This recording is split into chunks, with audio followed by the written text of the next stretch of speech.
Agartala border গোলচক্করস্থিত light হাউসের flat এখনো না পাওয়ায় গ্রাহকরা টুডা অফিস বিক্ষোভ প্রদর্শন করে ও জয়েন্ট সেক্রেটারির সঙ্গে সাক্ষাৎ করে। তো আজকে আমরা সবাই মিলিত হয়েছি। আমরা চাই যে আমাদের যে টাকাটা আমাদের কাছ থেকে যে বেনিফিশিয়ারি হিসেবে আমাদের 5 লাখ বা 7 লাখ করে নিয়েছে, আমরা চাই যে আমাদের সেই অর্থমূল্যে বা আমাদের যে ফ্ল্যাটগুলি অতি সত্ত্বর সরকার যাতে আমাদেরকে দেওয়া হয়। এর মধ্যে যারা অলরেডি পেইড করে দিয়েছে 4 বছর হয়ে গেছেন, ওনারা এখনও ঘর পাননি। এর মধ্যে অনেকে এখনও পেইড করেননি, তারা করবেন। কিন্তু যারা পেইড করেছেন আমরা চাইছি যাদের পেইড করেছেন ঘরগুলো যারা কমপ্লিট হয়ে গেছে সেই ঘরগুলোর মধ্যে বিতরণ করে দেয়, আর যাদের এখনও হয়নি যারা নতুন করবেন বা নতুন হচ্ছে ওগুলো দেবেন। আমরা চাই সরকার যাতে এই বিষয়টা রাজ্যের মুখ্যমন্ত্রী যাতে এই বিষয়টা অতি সত্বর দেখেন। আমরা যারা গরিব বিভিন্ন অংশ থেকে বিভিন্ন গ্রামের জায়গা জমি বিক্রি করে নিজের মেয়ের বিয়ের টাকা মানে এখানে জমা দিয়ে ঘরের আশায় শহরে আসার জন্য চেষ্টা করেছেন, ছেলে মেয়েদের বড় করবেন, পড়াশোনা করাবেন, কিন্তু আজকে পর্যন্ত আমরা কোনোভাবেই সেই বিষয়টা আমরা সুফল পাচ্ছি না। আমরা চাই রাজ্য সরকার এটা অতি সত্বর দৃষ্টি দেবেন। এবং ভারতবর্ষে একটা প্রধানমন্ত্রীর একটা খুব সুন্দর বাস্তবমুখী পদক্ষেপ ছিল। সেই পদক্ষেপে ভারতবর্ষে 6টা স্টেটের মধ্যে 5টা স্টেট অলরেডি বেনিফিশিয়ারি ঘরগুলো পেয়ে গেছে, বাট অনলি ত্রিপুরা আমরা এখনও ঘর পাচ্ছি না। আমাদের ঘর দেওয়ার কথা ছিল 2022-23 অক্টোবর, 22 চলে গেলো, 23 চলে গেলো, 24 চলে গেলো, 25 প্রায় মার্চ প্রায় চলে গেল, এখনও আমরা ঘর পাচ্ছি না। তো আমরা কোথায় গেলে শুরু পাবো আমরা এখনও সঠিক উত্তর আমরা পাচ্ছি না। আমাদের ঘর হবে আমরা জায়গা ঠিক আছি, টুডা প্রেশার দিয়ে আমাদের থেকে টাকা নিয়েছে, ওরা ঘর পেমেন্ট নেওয়ার জন্য এই অফিসেই আমাদেরকে প্রেশার দিয়ে first time second time student বা পুরো টাকা নিয়েছে। বাট এখন তারা আমরা প্রথমবার এসেছি, এরপর মাঝখান দিয়ে আমরা সিএমের সঙ্গে দেখা করার জন্য পারমিশন চেয়েছিলাম।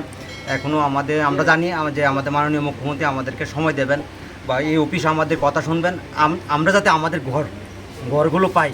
কাজগুলো এখন বদ্ধের মতন, কবে কাজ হবে প্রায় 40% কাজ হয়েছে, 60% কাজ এখনও বাকি।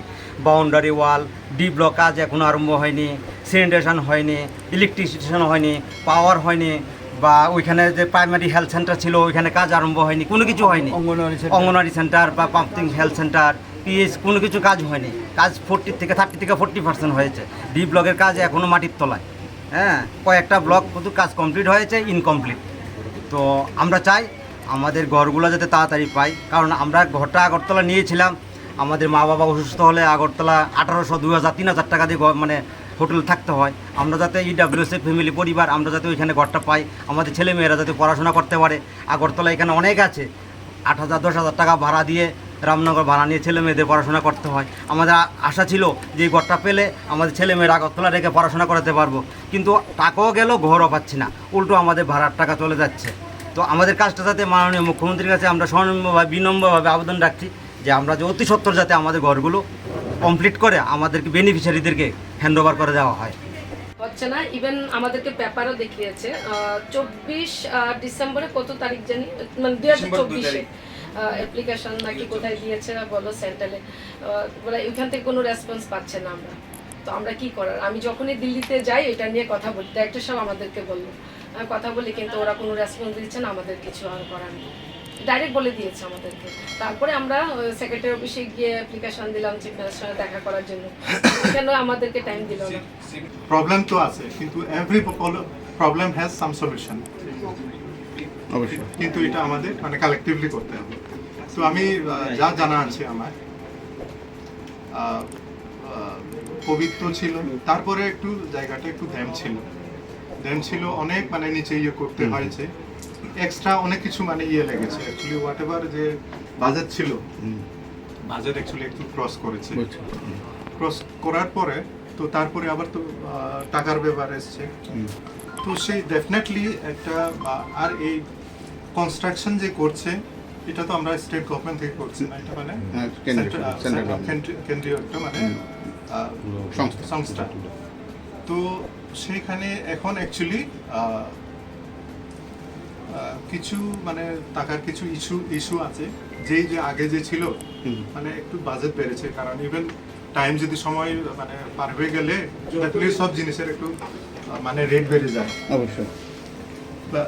তো সেই কারণে এখন আমরা বিভিন্ন ইনিশিয়েটিভ নিয়েছি, অ্যান্ড আমরা যে এই প্রবলেমগুলো আমরা অলরেডি উপরে আমরা কমিউনিকেট করেছি। তো তো আমরা বিশ্বাস করি, মানে উই বিলিভ দ্যাট এই প্রবলেম মানে সলভ হয়ে যাবে, আর কিছু যে টাকা যে এক্সট্রা যে লাগবে সেটা ডেফিনেটলি মানে ফুলফিল হবে সেটা, কিন্তু আপনাদের একটু কিছুদিন মানে একটা জাস্ট একটা ডেট হতে পারে এতদিন। ডেফিনেটলি আমরা তো। আপনি কি 70 বছর পার করেছেন? যদি আধার কার্ড অনুযায়ী আপনার বয়স 70 বা তার বেশি হয়ে থাকে, তবে আপনি পাবেন আয়ুষ্মান বয় বন্দনা কার্ডের মাধ্যমে বার্ষিক পরিবার পিছু 5 লক্ষ টাকার বিনামূল্যে স্বাস্থ্য বীমা পরিষেবা। abpmjay.tripura.gov.in এই ওয়েবসাইটের মাধ্যমে অথবা আয়ুষ্মান অ্যাপ এর দ্বারা নিজেই এই কার্ড বানিয়ে নিতে পারেন। এই প্রকল্পের আয়ুষ্মান কার্ড নিকটবর্তী স্বাস্থ্যকেন্দ্র অথবা কার্ড জেনারেশন ক্যাম্প থেকে অথবা এলাকার কমন সার্ভিস সেন্টার থেকেও ইস্যু করিয়ে নিতে পারেন। কার্ড ইস্যু করানোর জন্য আপনার আধার নাম্বার এবং মোবাইল নাম্বার সঙ্গে রাখবেন। আয়ুষ্মান ভারত প্রধানমন্ত্রী জন আরোগ্য যোজনার রাজ্যের এবং বহির্রাজ্যের সমস্ত তালিকাভুক্ত হাসপাতালে উক্ত প্রকল্পের সুবিধা পাওয়া যাবে। ত্রিপুরা স্বাস্থ্য সুরক্ষা সমিতি দ্বারা জনস্বার্থে প্রচারিত।